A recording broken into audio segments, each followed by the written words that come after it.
Tonight, as I'm ironing and getting ready for work the next day, I think about something and I just want to share it with y'all.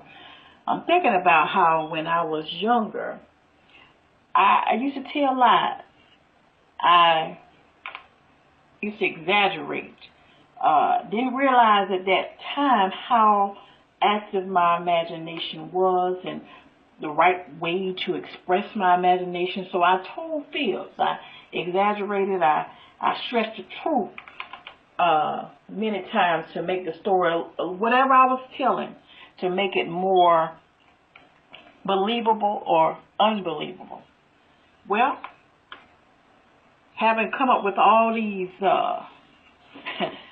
fibs, white lies, and so on and so forth, I realized that there would come a time, I didn't realize at that time, that there would come a time in my life where I would need somebody to believe what I said.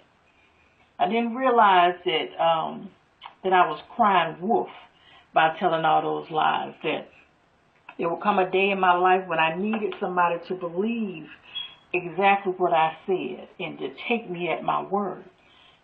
Well,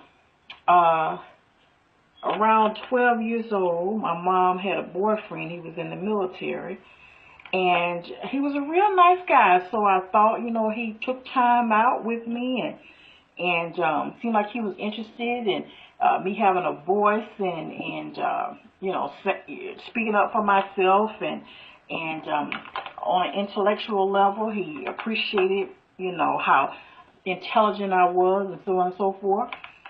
And I thought he was one of the good guys. I thought he was somebody that maybe, just maybe, he might stick around a little bit longer than some of the other ones had done. Well, that didn't happen. One night he was supposed to be going to the bathroom. He went out of my mother's room, and instead of turning left to go to the bathroom, which is where he should have been, he turned right and came into the bedroom where all the girls were sleeping. My bed was the first one near the door, and what this man did was he came and he leaned over me, and instead of giving me a fatherly kiss,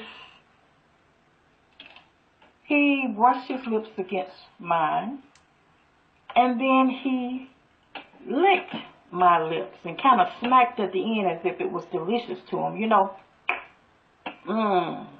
and kind of made that sound like he was getting great pleasure out of that. And I played like I was asleep. I played like I didn't know that he had violated me in my sleep. Now, he didn't do anything else to me, thank God. But that was enough. That was enough. That was my very first adult kiss ever. The very first time any man ever put his lips directly on mine, his tongue on my lips. Very first time. And it was something that I did not willingly sign on for. Well, I told my mama soon after that, the next day. And, I told my older sister first. Then I told my mama. And she didn't believe me. She didn't believe me at all because, again, I had this active imagination and I was known for telling lies, for stretching the truth, for exaggerating, for volunteering lies here and there. And it hurt me to my heart that she didn't believe me because I was telling the truth this time. But, I had cried wolf all those other times.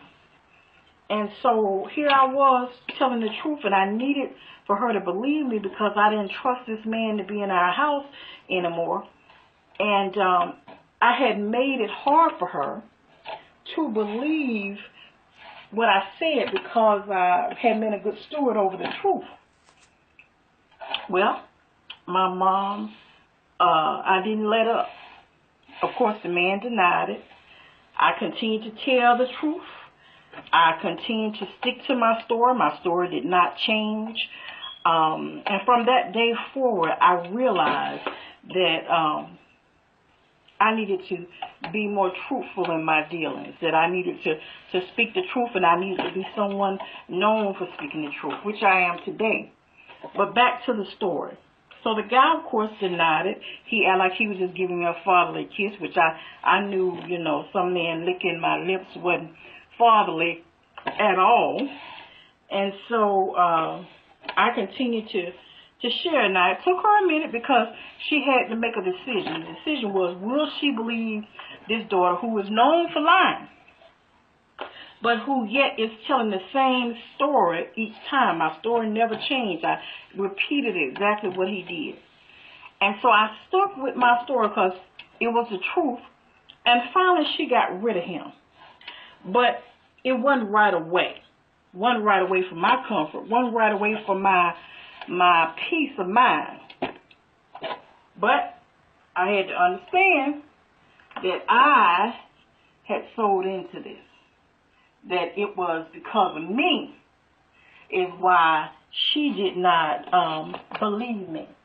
And so I'm here to tell you today that let's not cry wolf in each other's lives. Let's not get to a place where we're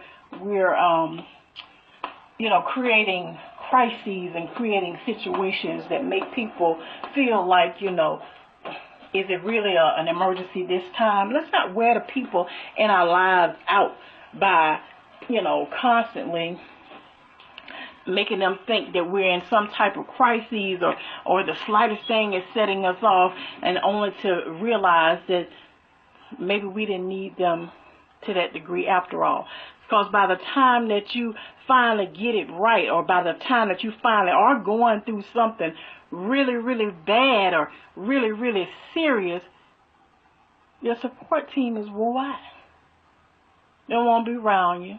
Your tears, they become desensitized to your tears because they're tired.